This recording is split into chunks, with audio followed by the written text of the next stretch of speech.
so the first step in an integrated pest management program is to identify problems. Let's see what my schedule's like here. So I understand that you guys have already got hand lenses. Yes. So you all have a hand lens. Did anybody bring their hand lens? No, we didn't bring them. Oh, can I just see one of your hand lenses for a minute? Because I have to do my little dramatic thing.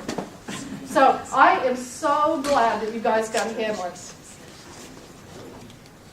And hard to get out of that box. Huh? Carry it on if you put it on a stringer. Okay, so the hand lens.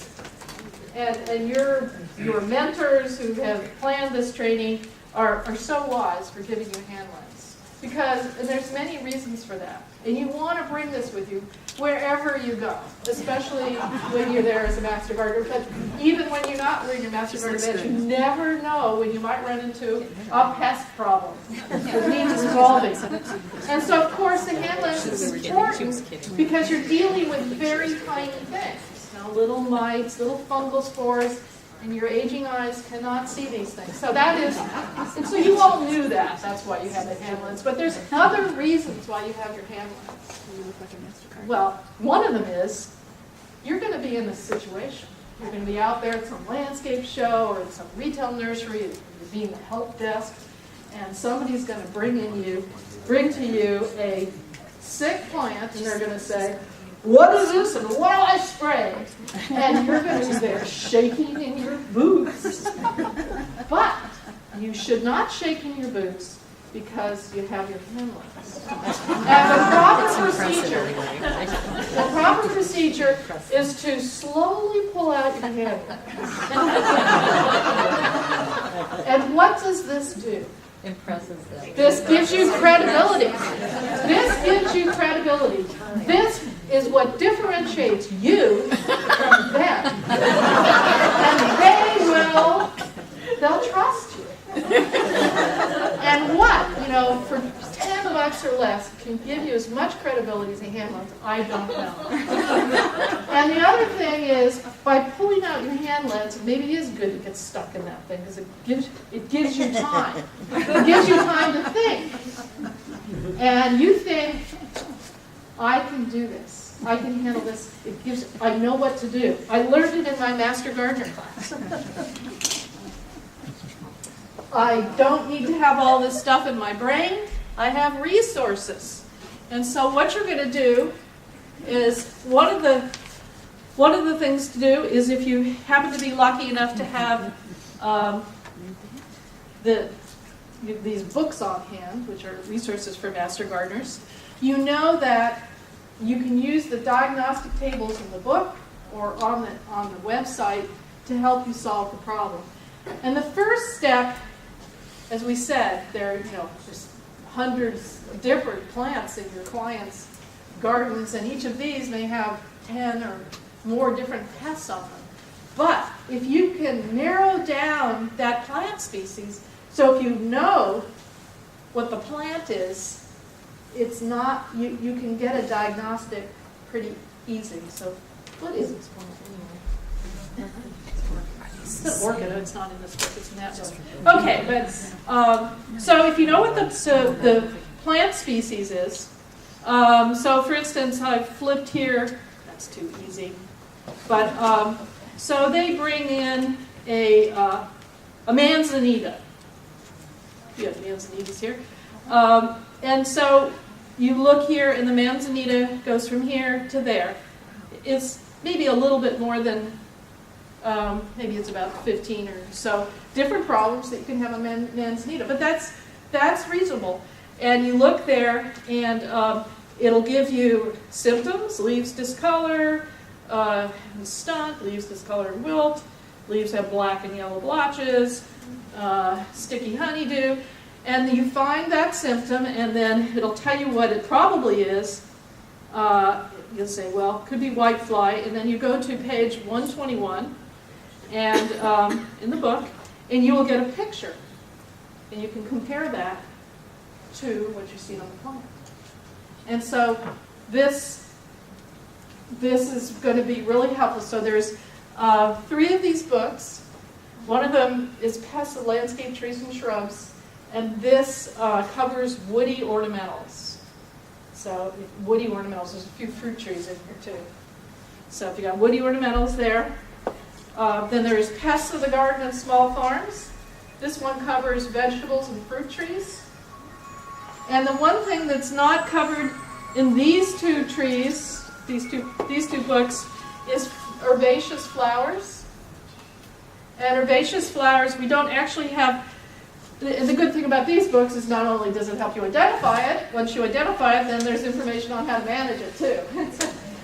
We don't have a book on flowers in the home garden, but we do have this floriculture and nursery book, which has been written for people who are growing flowers commercially, either for cut flowers or as nurseries.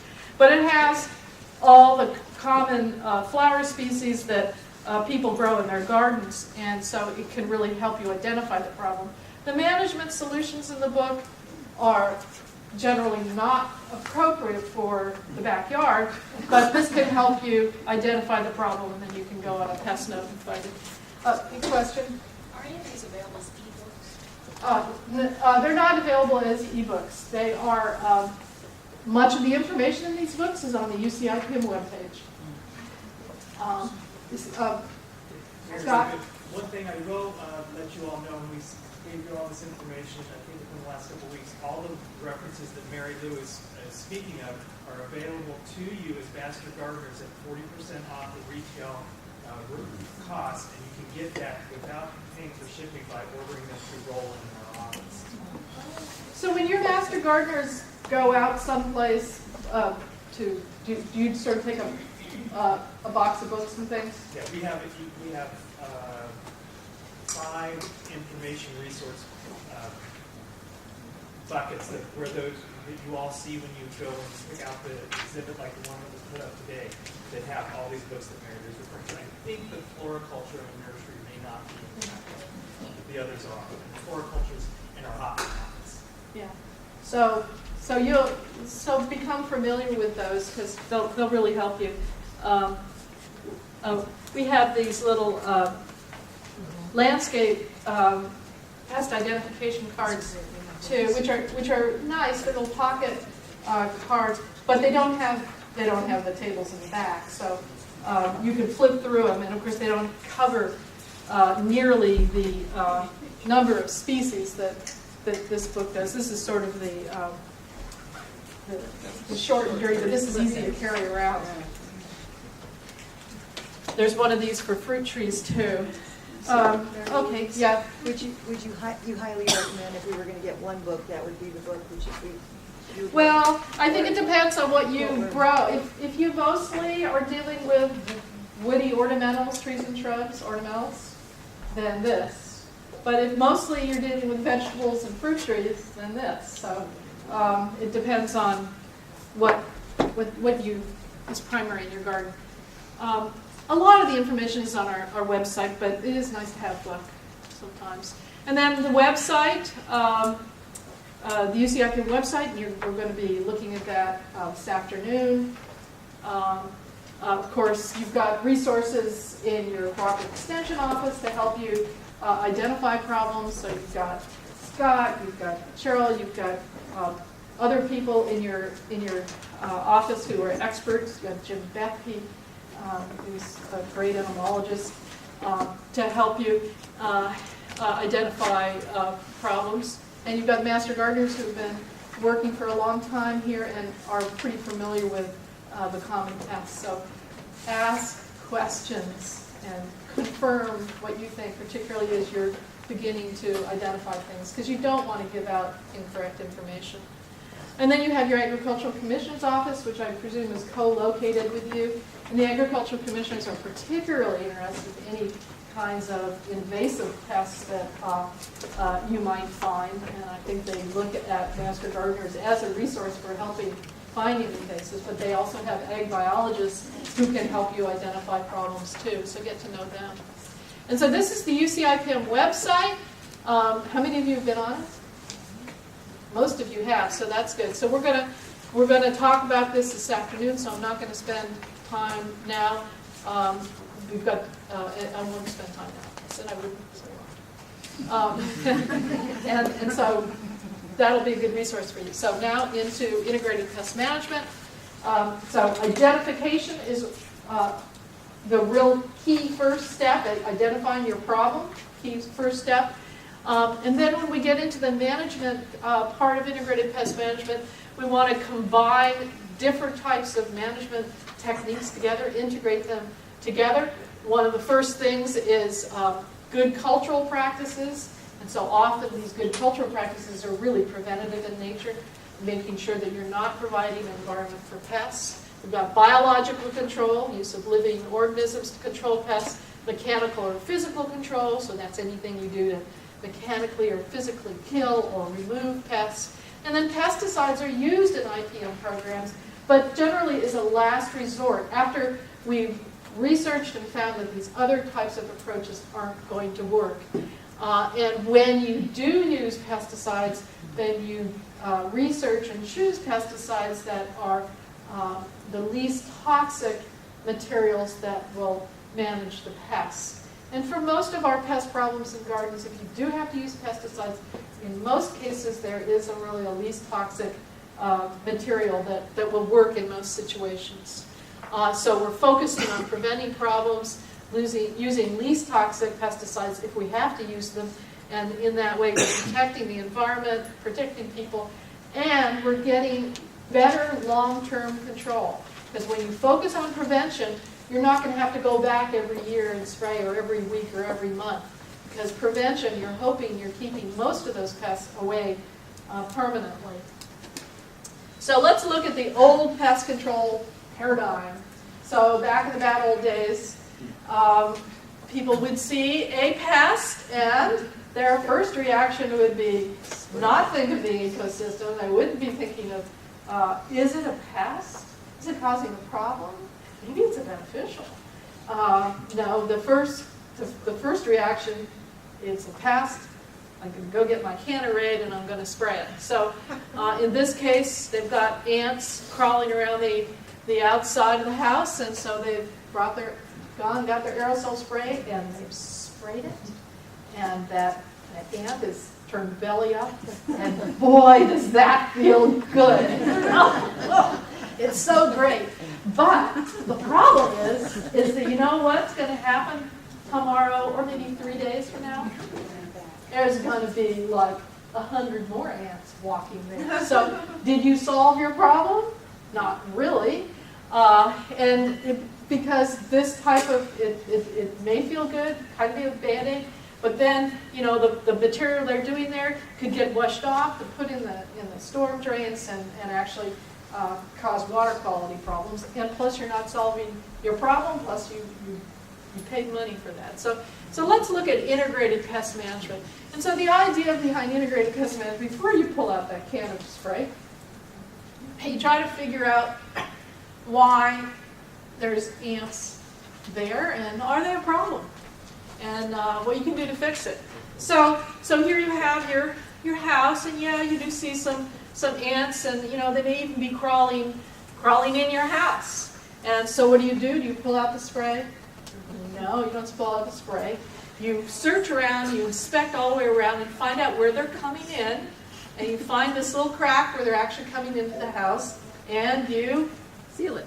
Bring your caulk. Yeah, you seal the caulk. So, you know, you go all around your house, up and down, and find out where ants are coming in. Because the thing about ants is outside, generally, ants are innocuous. In some cases, they're beneficial because they'll eat like termites and they'll eat other insects. The main time when they're a problem outside is when they are tending aphids or other honeydew-producing insects. But in most cases in the garden, they're either, you know, they aerate the soil. And of course, it depends on the species of ant you've got. Most of the ants you see around homes and getting in homes are Argentine ants. If you have the red imported fire ant, then that's a different paradigm. But I don't think you have very serious infestations here. Yeah. Yes. But if you have the red imported fire ant, then it's a whole other thing. There's a pest note on it. Look at that. And of course, they're not coming in houses so much.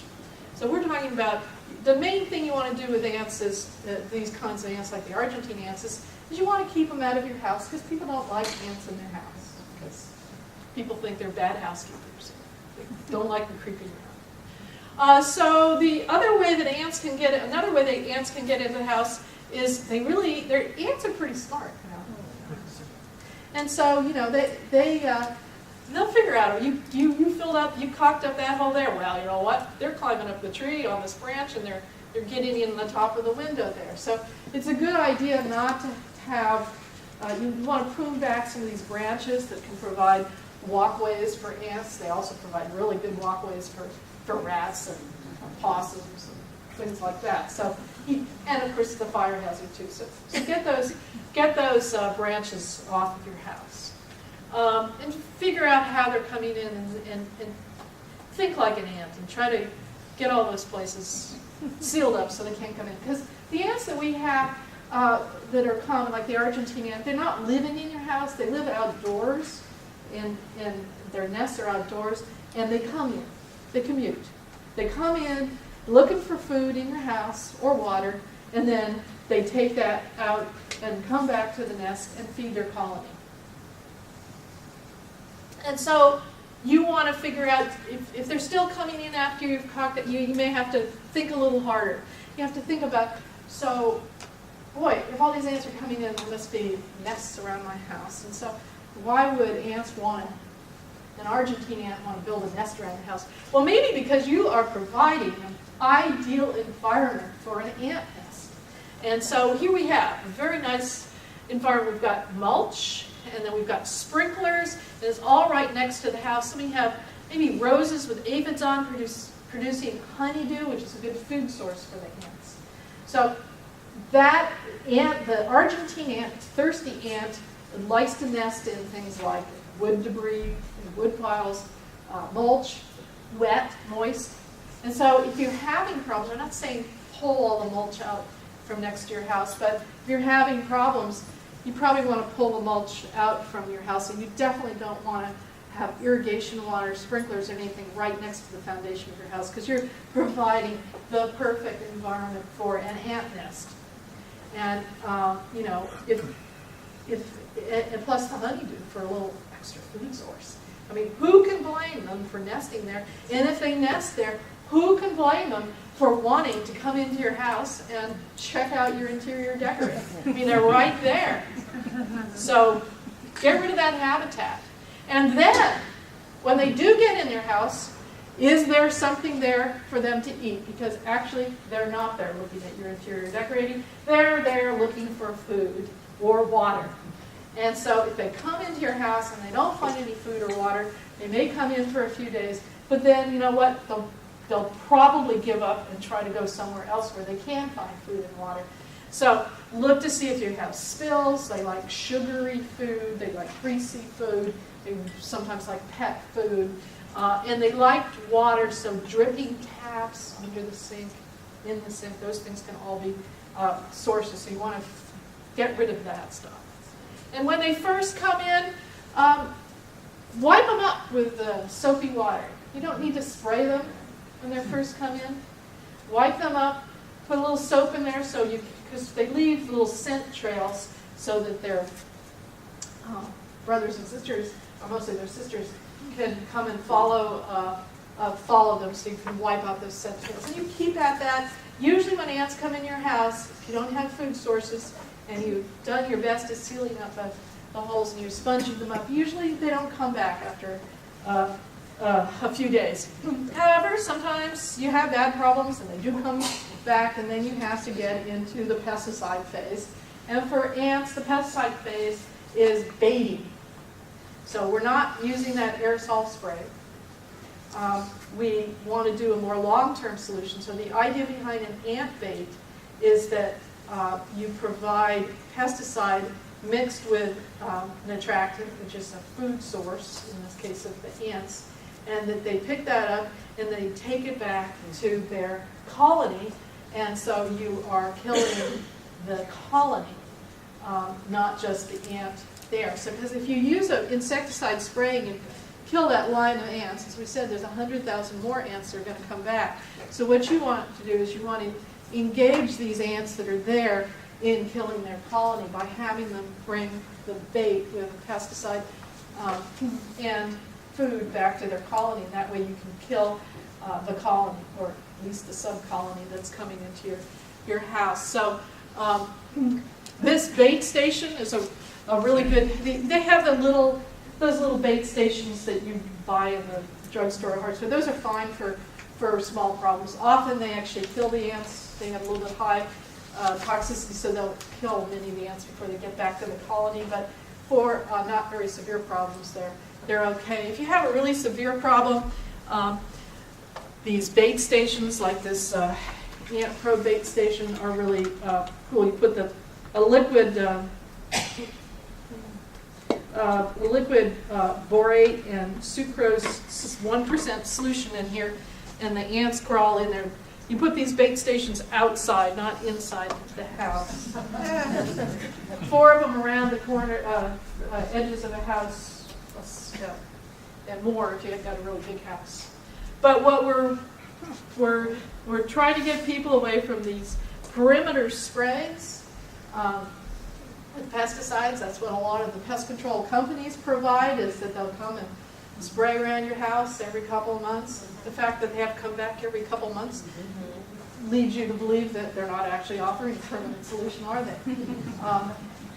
If you do have a pest control service coming, and that's okay to do that, you want to make sure that they're monitored before they're taking management practices, and try to get them to use these baits rather than the sprays. There's been limits put on the pyrethroids that have been used as foundation sprays, but and so they can't quite spray.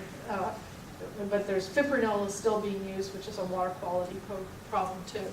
We have a lot of information on our website on ants, and so go there to take a look.